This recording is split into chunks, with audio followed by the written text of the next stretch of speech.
অযোগ্যতা ও দক্ষতা যেটা ডক্টর ইউনূসের টিমের আছে, সেই অদক্ষতা ও যোগ্যতা, যার কারণে ধরেন প্রাইম মিনিস্টার, ব্রিটেনের প্রাইম মিনিস্টার কোথায় আছে এটা আধা ঘন্টা পরে দুনিয়ার সবাই জানতে পারে। আমার কাছে যেটা মনে হয়, ডক্টর ইউনূস একমাত্র যে কারণে এসেছেন, মূল যে কারণে এসেছেন, সেটা হচ্ছে তারেক রহমানের সাথে উনি একটা বৈঠক করতে চান। যে ওখানে যারা তার বিরোধিতা করছে, ন্যাচারালি যে সরকারটা 5ই আগস্টে পতিত সরকার হিসেবে আছে, তাদের প্রতিনিধিরা। উনি যাওয়ার সময় কিন্তু ওনার সাথে দুদকের একটা টিমকে নিয়ে গেছেন। উনি প্রতিশ্রুতি দিয়েছেন বা চেষ্টা করছেন যে আমাদের পাচারকৃত টাকা উদ্ধার করা। আপনি নিশ্চয়ই খবরাখবর রাখছেন, রাজা তৃতীয় চার্লসের আমন্ত্রণে বাংলাদেশের অন্তর্বর্তীকালীন সরকারের প্রধান উপদেষ্টা প্রফেসর ডক্টর ইউনূস লন্ডনে এসেছেন এবং তিনি আজকে চ্যাথাম হাউসের একটা প্যানেল ডিসকাশনে অংশ নিয়েছেন। আমি কিছুক্ষণ আগে সেখান থেকে আসলাম এবং আমরা সেখানে প্যানেল ডিসকাশনে প্রফেসর ইউনূস নানা ধরনের প্রশ্নের উত্তর দিয়েছেন, নির্বাচন নিয়ে প্রশ্নের জবাব দিয়েছেন। তিনি সরকারে আসন্ন যে সরকার আসবে সামনে, সেই সরকারের অংশ হতে চান না সেটিও বলেছেন। হ্যাঁ, আমি দর্শকদের উদ্দেশ্যে একটু আপডেট দিয়ে নিচ্ছি, তাহলে আপনার জন্য সহজ হবে কথা বলতে, যেহেতু আমি সেখানে উপস্থিত ছিলাম। এবং প্রফেসর ইউনূস রোহিঙ্গা নিয়ে কথা বলেছেন। প্রফেসর ইউনূস নির্বাচনে আওয়ামী লীগ থাকবে কি থাকবে না সেটা নিয়ে কথা বলেছেন। তার সরকারের প্রায়োরিটি নিয়ে কথা বলেছেন। তিনি বলেছেন শেখ হাসিনাকে ছাড়া কিভাবে নির্বাচন অনুষ্ঠিত হবে বা তার বিচার কার্য সম্পন্ন না করে নির্বাচন দেওয়া যাবে কিনা, এই বিষয়গুলো নিয়ে কথা বলেছেন। এবং স্যার কিয়ার স্টারমার ব্রিটিশ প্রধানমন্ত্রীর সাথে বৈঠক হওয়ার একটা কথা ছিল, কিন্তু সেই বৈঠকটি কোনোভাবেই এখনো নিশ্চিত হওয়া যায়নি। তবে প্রেস সেক্রেটারি বলেছেন ব্রিটিশ প্রধানমন্ত্রী স্যার কিয়ার স্টারমার কানাডায় আছেন, এ কারণে তার সাথে দেখা হচ্ছে না। কিন্তু আমরা জানি ব্রিটিশ প্রধানমন্ত্রী লন্ডনেই আছেন এবং গতকাল তিনি BBC 2-তে একটি সাক্ষাৎকারও দিয়েছেন। তিনি বলছেন কানাডায় আছেন, অথচ আমরা সারা পৃথিবীর সবাই জানে জি সামিট সম্মেলন কানাডায় অনুষ্ঠিত হবে 14 তারিখে। আপনার বিশ্লেষণ দিয়ে শুরু করতে চাই জনাব আরিফ থেকে। শুরুতেই আপনি বললেন যে রাজা থার্ড চার্লসের দাওয়াতে তিনি এসেছেন। আদৌ কি সত্য? মানে এই নিমন্ত্রণ পত্রটা কে কোথায় কখন দেখেছে? মানে আপনারা তো ইংল্যান্ডের সাংবাদিক, আপনারা কেউ জানেন দেখেছেন? মানে অ্যাওয়ার্ড পাওয়া আর নিমন্ত্রণে আসা কিন্তু দুই জিনিস। আপনি রাজ পরিবারের বা রাজার, স্বয়ং রাজার দাওয়াতে আসবেন, আপনাকে বিমানবন্দরে রিসিভ করবে এসে আপনার হাই কমিশনার, বাইরের কাউকে পাবেন না। এটা হওয়ার কথা না, এটা আন্তর্জাতিক প্রোটোকল না। আমার একটা ধারণা হচ্ছে সেই ধরনের কোনো ঘটনা ঘটে নাই। স্টার মার্কের মতোই ওইটাও, রাজার আমন্ত্রণটাও এক ধরনের কি বলা যায়, ধোঁয়াশা তৈরি করা এবং একই ধরনের ইনএফিসিয়েন্সি, আমি যদি বলি অযোগ্যতা, অদক্ষতা যেটা ডক্টর ইউনূসের টিমের আছে, সেই অদক্ষতা অযোগ্যতা, যার কারণে ধরেন প্রাইম মিনিস্টার, ব্রিটেনের প্রাইম মিনিস্টার কোথায় আছে এটা আধা ঘন্টা পরে দুনিয়ার সবাই জানতে পারে যে আধা ঘন্টা আগে উনি গিয়েছেন। সেখানে সে দিব্যি বলে দিল আর উনি তো কানাডায় আছেন, এই জন্য দেখা হয় নাই। সো রাজার নিমন্ত্রণটাও একইভাবে হতে পারে। উনি একটা পুরস্কার নিতে এসেছেন। পুরস্কারটাকে আমি আসলে খুব গুরুত্ব দেই না এই কারণে, মানে গুরুত্ব দিচ্ছি না বলতে যে পুরস্কার ভালো, পুরস্কার পাওয়াটা অবশ্যই ভালো, কিন্তু উনি অলরেডি কিন্তু নোবেল পুরস্কার পেয়েছেন। উনি মানে বাংলাদেশের একমাত্র নাগরিক যিনি নোবেল পুরস্কার পেয়েছেন। এরপরে বাকি সবগুলো পুরস্কারই আমার দৃষ্টিতে খুব একটা গুরুত্বপূর্ণ না। যিনি নোবেল পেয়ে যান, তিনি এটা পেলেও ভালো, না পেলেও যে ওনার কিছু আসে যায় তা না। এটা উনি বিশ্বজুড়ে এই সম্মানটা অর্জন করেছেন নোবেল পুরস্কার পেয়ে। আমরা যেটা দেখতে পাচ্ছি যে তার সফরকে ঘিরে এক ধরনের বেশ বিশৃঙ্খলা আছে। আপনি তানভীর যেহেতু যুক্তরাজ্যের দীর্ঘদিন ধরে সাংবাদিকতা আছেন, আপনার অনেক খোঁজ খবর রাখেন, আপনি জানেন যে আমরা দেখলাম যেটা হচ্ছে ইভেন বাঙালি কমিউনিটির সাথে বড় আকারে যে একটা বৈঠক হওয়ার কিছু কথা আমরা শুনেছিলাম, সেটাতে উনি জান নাই। আজকে চ্যাথাম হাউস যে সাক্ষাৎকারটা দিয়েছেন সেটা যে খুব কমফোর্টেবল তো সেটা না। এটা ওপেনিংটাই হয়েছিল যে 32 নম্বর ধ্বংস করা হলো ঘন্টার পর ঘন্টা সরকারি বুলডোজার ব্যবহার করে।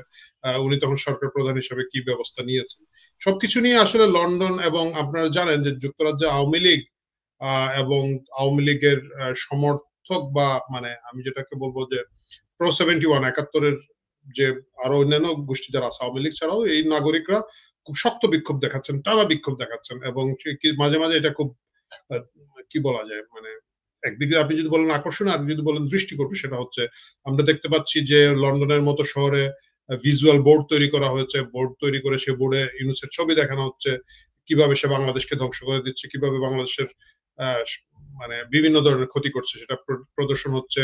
তার কুশপুত্তলিকায় জুতা ঝুলিয়ে রাখা হয়েছে। সবকিছু মিলিয়ে একটা উত্তেজনাকর মুহূর্ত, সেটা ঠিক। আমার কাছে যেটা মনে হয়, ডক্টর ইউনূস একমাত্র যে কারণে এসেছেন, মূল যে কারণে এসেছেন, সেটা হচ্ছে তারেক রহমানের সাথে উনি একটা বৈঠক করতে চান। সুতরাং সেই বৈঠকটাই যদি তার মূল অবজেক্টিভ হয়ে থাকে, সেটা বৈঠকটা শেষ হওয়ার পরে মনে হয় আমরা সিরিয়াস মন্তব্য করতে পারবো। এখন যেগুলো হচ্ছে এগুলো আসলে সাইড টক, সাইড অ্যাক্টিভিটিস, এটাকে আমি খুব একটা গুরুত্ব দিয়ে দেখছি না। আমি কি রাজ্জাকি সাহেবকে পেয়েছি? আপনি কি শুনতে পাচ্ছেন জনাব রাজ্জাকি? হ্যাঁ, শুনতে পাচ্ছি, শুনতে পাচ্ছি। আচ্ছা, আমরা আপনাকে একটু দেখাই।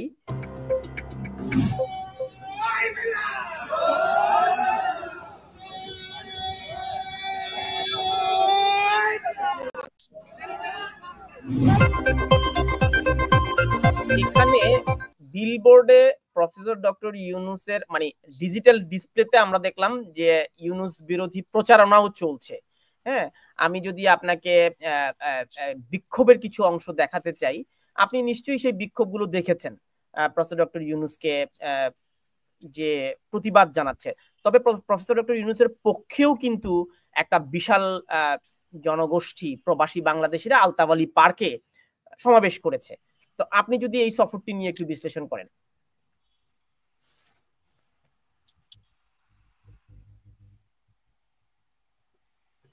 কাকে বলছেন? আপনাকে আপনাকে বলছি, ও আচ্ছা, জনাব রাজাকি। আচ্ছা, ধন্যবাদ। আপনি এই আপনার এই কি বলে পলিটিক্যাল নিউজ চ্যানেলের দর্শক শ্রোতা এবং আমার সমালোচক সবাইকে আমার শুভেচ্ছা। প্রথম কথা হচ্ছে কি, দেখেন, ইউনূস সাহেব খুব অল্প সময়ের জন্য দায়িত্ব নিয়েছেন, এবং অল্প সময়ের জন্য দায়িত্ব নিয়েছেন বলতে কি, ওনার দায়িত্বটা কিন্তু ফিক্স করা হয়নি। যে প্রক্রিয়া বসছেন, সুপ্রিম কোর্টে আমাদের সংবিধানে কিছু নাই, কিন্তু যেহেতু দলমত নির্বিশেষে সবাই তাকে বসিয়েছে, সেখানে কিন্তু কোনো সময়ের লিমিটেশন ছিল না। কিন্তু ইউনূস সাহেব অনেক বড় মাপের মানুষ বলেই উনি সময় নির্ধারণ করে দিয়েছেন নিজেরটা নিজেই, যে ডিসেম্বর 25 থেকে 26শে জুনের মধ্যে নির্বাচন করে চলে যাবেন। এই যে বিষয়টা, এই টাইম ফ্রেমটা উনি দিয়েছেন, নাম্বার ওয়ান। নাম্বার টু, আজকে লন্ডন উনি যাওয়ার পর যে বিষয়টা আসছে, আপনি একটা যদি দেখেন, এই মুহূর্তে লন্ডনে বলা যায় মিনি বাংলাদেশ সেখানে আছে। সেখানে ইউনূস সাহেবের বিরুদ্ধে স্লোগান হচ্ছে একটা যেমন, আবার আরেকটা পক্ষ তাকে ওয়েলকাম বা স্বাগতম জানাচ্ছে। এটার মানে হচ্ছে যে ওখানে যারা তার বিরোধিতা করছে, ন্যাচারালি যে সরকারটা 5ই আগস্টে পতিত সরকার হিসেবে আছে, তাদের প্রতিনিধিরা। এখন প্রশ্ন হচ্ছে যে, আমি ঠিক বুঝতেছি না, 5ই আগস্ট উনি চলে গেলেন, সে আন্দোলনের মুখে চলে গেলেন, সেই আন্দোলন দলমত নির্বিশেষে সবাই করছে। ছাত্রদের একটা অংশ হয়তো তারা বলে যে পুরাটার দাবিদার তারা করতে চায়, সেটা ভিন্ন কথা, কিন্তু সবাই তাকে বসিয়েছে। সবাই যখন বসিয়েছে, সেই লোকটা তো মানে মানে সেই লোকটা আওয়ামী লীগ রোশানলে কেন? মানে আমার প্রশ্নটা এখানে, যে ইউনূস সাহেবের সম্পর্কে এ সমস্ত বক্তব্যগুলা তারা দিছে কেন? আমরা কি আমাদের দেশটাকে খাটো করতেছি না? ইউনূস সাহেব, কোনো সন্দেহ নাই, ইনি একজন অনেক সম্মানিত মানুষ। সম্মানিত লোকটাকে আমি এই হ্যারাসটা কেন করছি? তার দায়টা জি, কোথায়? আপনি আছেন। একটা রাজনৈতিক দল বাংলাদেশে যখন বাংলাদেশে সরকার আসছে, রাজনৈতিক ব্যক্তিরা, রাজনৈতিক দলদের কারণে এই সুযোগগুলো সৃষ্টি হয়েছে। কাজেই এদের দায় দেওয়াটা খুব খুব অপরাধ বলে আমার কাছে। একটা অ্যাওয়ার্ড নিতে গেছেন, যেটা আমার ভাই বললেন সমালোচক, এটা তার জন্য খুব বড় অ্যাওয়ার্ড না। কিন্তু প্রশ্ন হচ্ছে যে এই অ্যাওয়ার্ডটা উনি নিতে গেছেন, এবং আমি জানি এই অ্যাওয়ার্ডের সাধারণত যিনি অ্যাওয়ার্ডটা পান তাকেই জানানো হয় এবং তিনি যান। ধরে নিলাম উনি অ্যাওয়ার্ড নিতেই গেছে, কিন্তু উনি কি শুধু অ্যাওয়ার্ড নিতে গেছেন? এইরকম একটা রেসপন্সিবল পজিশনে যখন থাকেন, তাদের প্রতিটা মুভমেন্ট কিন্তু অত্যন্ত গুরুত্বপূর্ণ। উনি যাওয়ার সময় কিন্তু ওনার সাথে দুদকের একটা টিমকে নিয়ে গেছেন। উনি প্রতিশ্রুতি দিয়েছেন বা চেষ্টা করছেন যে আমাদের পাচারকৃত টাকা উদ্ধার করার। সেক্ষেত্রে এই সমস্ত স্পট গুলা বা এই সমস্ত কান্ট্রি গুলা খুবই গুরুত্বপূর্ণ, সেই আলোচনার ব্যাপার একটা আছে। পাশাপাশি বাংলাদেশের আভ্যন্তরীণ যে টার্মোয়েল সিচুয়েশন রাজনীতিতে চলতেছে, তাতে রাজনীতির সবচেয়ে বড় স্টেক হোল্ডার হলো এখন বিএনপি। সেই বিএনপির তারেক জিয়া লন্ডনে থাকেন, এবং এবং লন্ডনে তার সাথে 13 তারিখে সম্ভবত শুক্রবার সকালে তার সাথে দেখা হবে। এবং সেই যে দেখাটা হবে এটা খুবই গুরুত্বপূর্ণ আমি মনে করি। কেন গুরুত্বপূর্ণ বলছি? কারণ ইতোমধ্যে বেগম জিয়া বলেছেন যে ইউনূস সরকারের সাথে, অর্থাৎ ইউনূস সাহেবের সাথে একটা সমঝোতার ভিত্তিতে একটা গণতান্ত্রিক প্রক্রিয়ার মধ্যে আমাদেরকে যেতে হবে, কোনো সাংঘর্ষিক পরিস্থিতি তৈরি করে না। এই জন্য আমি বেগম খালেদাকে স্যালুট জানাই যে উনি একজন আপোষহীন দেশনেত্রী এবং তার এই কথাটার মূল্য আছে। পাশাপাশি ইউনূস সাহেব, আমি যেটা জানছি বা শুনি, আমাদের পক্ষে তো ফার্স্ট হ্যান্ড ইনফরমেশন নাই, ইউনূস সাহেবের পক্ষ থেকে শুনছি ওনরাই আগ্রহ প্রকাশ করছেন তারেক জিয়ার সাথে দেখা করার জন্য, দেখা করার ব্যাপারে। এটাকেও আমি সাধুবাদ জানাই, কারণ গণতন্ত্রের অন্যতম রাস্তা হলো শুধু আলোচনা এবং আলোচনা।